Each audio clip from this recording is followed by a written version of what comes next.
Novel Stream presents An Alpine Idyll by Ernest Hemingway.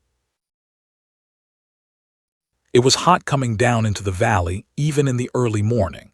The sun melted the snow from the skis we were carrying and dried the wood. It was spring in the valley, but the sun was very hot. We came along the road into Galter carrying our skis and rucksacks. As we passed the churchyard, a burial was just over. I said, "Grüß Gott," to the priest as he walked past us coming out of the churchyard. The priest bowed. "It's funny a priest never speaks to you," John said. "You'd think they'd like to say Grüß Gott.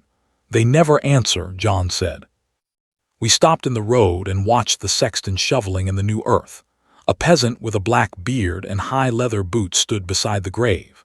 The sexton stopped shoveling and straightened his back.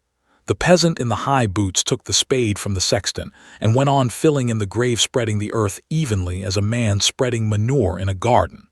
In the bright May morning, the grave filling looked unreal. I could not imagine anyone being dead. "Imagine being buried on a day like this," I said to John. "I wouldn't like it." "Well," I said, "we don't have to do it." We went on up the road past the houses of the town to the inn. We had been skiing in the Silvretta for a month, and it was good to be down in the valley. In the Silvretta, the skiing had been all right, but it was spring skiing. The snow was good only in the early morning and again in the evening. The rest of the time it was spoiled by the sun. We were both tired of the sun. You could not get away from the sun. The only shadows were made by rocks or by the hut that was built under the protection of a rock beside a glacier, and in the shade, the sweat froze in your underclothing. You could not sit outside the hut without dark glasses. It was pleasant to be burned black, but the sun had been very tiring. You could not rest in it. I was glad to be down away from snow. It was too late in the spring to be up in the Silvretta. I was a little tired of skiing. We had stayed too long. I could taste the snow water we had been drinking melted off the tin roof of the hut. The taste was a part of the way I felt about skiing. I was glad there were other things besides skiing, and I was glad to be down, away from the unnatural high mountain spring, into this May morning in the valley. The innkeeper sat on the porch of the inn, his chair tipped back against the wall. Beside him sat the cook. "Ski heil," said the innkeeper. "Heil," we said, and leaned the skis against the wall and took off our packs. "How was it up above?" asked the innkeeper. "Schön, a little too much sun." "Yes, there's too much sun this time of year." The cook sat on in his chair. The innkeeper went in with us and unlocked his office and brought out our mail. There was a bundle of letters and some papers. "Let's get some beer," John said. "Good, we'll drink it inside." The proprietor brought 2 bottles, and we drank them while we read the letters. "We better have some more beer," John said. A girl brought it this time. She smiled as she opened the bottles. "Many letters," she said. "Yes, many." "Prosit," she said and went out, taking the empty bottles. I'd forgotten what beer tasted like. I hadn't, John said. Up in the hut I used to think about it a lot. "Well," I said, "we've got it now." "You oughtn't to ever do anything too long." "No, we were up there too long." "Too damn long," John said. "It's no good doing a thing too long." The sun came through the open window and shone through the beer bottles on the table. The bottles were half full. There was a little froth on the beer in the bottles, not much because it was very cold. It collared up when you poured it into the tall glasses. I looked out of the open window at the white road. The trees beside the road were dusty. Beyond was a green field and a stream. There were trees along the stream and a mill with a water wheel. Through the open side of the mill I saw a long log and a saw in it rising and falling. No one seemed to be tending it. There were 4 crows walking in the green field. 1 crow sat in a tree watching. Outside on the porch, the cook got off his chair and passed into the hall that led back into the kitchen. Inside, the sunlight shone through the empty glasses on the table. John was leaning forward with his head on his arms. Through the window I saw 2 men come up the front steps. They came into the drinking room. One was the bearded peasant in the high boots, the other was the sexton. They sat down at the table under the window. The girl came in and stood by their table. The peasant did not seem to see her. He sat with his hands on the table. He wore his old army clothes. There were patches on the elbows. "What will it be?" asked the sexton. The peasant did not pay any attention. "What will you drink?" "Schnapps," the peasant said. "And a quarter-liter of red wine," the sexton told the girl. The girl brought the drinks and the peasant drank the schnapps. He looked out of the window. The sexton watched him. John had his head forward on the table. He was asleep. The innkeeper came in and went over to the table. He spoke in dialect and the sexton answered him. The peasant looked out of the window. The innkeeper went out of the room. The peasant stood up. He took a folded 10,000 kronen note out of a leather pocketbook and unfolded it.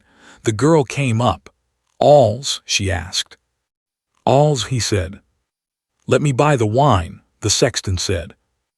"Alls," the peasant repeated to the girl. She put her hand in the pocket of her apron, brought it out full of coins and counted out the change. The peasant went out the door. As soon as he was gone, the innkeeper came into the room again and spoke to the sexton. He sat down at the table. They talked in dialect. The sexton was amused. The innkeeper was disgusted. The sexton stood up from the table. He was a little man with a mustache. He leaned out of the window and looked up the road. "There he goes in," he said. "In the Lurwen." "Yeah." They talked again and then the innkeeper came over to our table. The innkeeper was a tall man and old. He looked at John asleep. "He's pretty tired." "Yes, we were up early." "Will you want to eat soon?" "Any time," I said. "What is there to eat?" "Anything you want. The girl will bring the eating card." The girl brought the menu. John woke up. The menu was written in ink on a card and the card slipped into a wooden paddle. "There's the spy's card," I said to John. He looked at it. He was still sleepy. "Won't you have a drink with us?" I asked the innkeeper. He sat down. "Those peasants are beasts," said the innkeeper. "We saw that one at a funeral coming into town." "That was his wife." "Oh, he's a beast. All these peasants are beasts." "How do you mean?" "You wouldn't believe it. You wouldn't believe what just happened about that one." "Tell me." "You wouldn't believe it." The innkeeper spoke to the sexton. "France, come over here." The sexton came, bringing his little bottle of wine and his glass. "The gentlemen have just come down from the Wiesbadener Hut," the innkeeper said. We shook hands. "What will you drink?" I asked. "Nothing," France shook his finger. "Another quarter-liter." "All right." "Do you understand dialect?" the innkeeper asked. "No." "What's it all about?" John asked. "He's going to tell us about the peasant we saw filling the grave, coming into town." "I can't understand it anyway," John said. "It goes too fast for me." "That peasant," the innkeeper said, "today he brought his wife in to be buried. She died last November."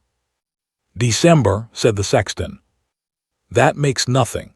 She died last December then, and he notified the commune." "December 18th, said the sexton. Anyway, he couldn't bring her over to be buried until the snow was gone. "He lives on the other side of the Pasnon," said the sexton, "but he belongs to this parish." "He couldn't bring her out at all?" I asked. "No, he can only come from where he lives on skis until the snow melts. So today he brought her in to be buried, and the priest, when he looked at her face, didn't want to bury her. 'You go on and tell it,' he said to the sexton. 'Speak German, not dialect.'" "It was very funny with the priest," said the sexton. "In the report to the commune she died of heart trouble. We knew she had heart trouble here. She used to faint in church sometimes. She did not come for a long time. She wasn't strong to climb. When the priest uncovered her face, he asked Alls, 'Did your wife suffer much?' 'No,' said Alls.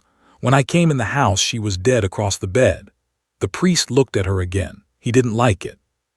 'How did her face get that way?' 'I don't know,' Alls said. 'You'd better find out,' the priest said and put the blanket back. Alls didn't say anything. The priest looked at him. Alls looked back at the priest. You want to know? I must know, the priest said. This is where it's good, the innkeeper said. Listen to this, go on France. Well, said Alls, when she died I made the report to the commune and I put her in the shed across the top of the big wood. When I started to use the big wood she was stiff and I put her up against the wall. Her mouth was open and when I came into the shed at night to cut up the big wood, I hung the lantern from it. Why did you do that? Asked the priest. I don't know, said Alls. Did you do that many times? Every time I went to work in the shed at night. It was very wrong, said the priest. Did you love your wife? Yeah, I loved her, Alls said. I loved her fine. Did you understand it all? Asked the innkeeper. You understand it all about his wife? I heard it. How about eating? John asked. You order, I said. Do you think it's true? I asked the innkeeper. Sure it's true, he said. These peasants are beasts. Where did he go now? He's gone to drink at my colleague S. the Lerwin. He didn't want to drink with me, said the sexton. He didn't want to drink with me after he knew about his wife, said the innkeeper. Say, said John, how about eating? All right, I said.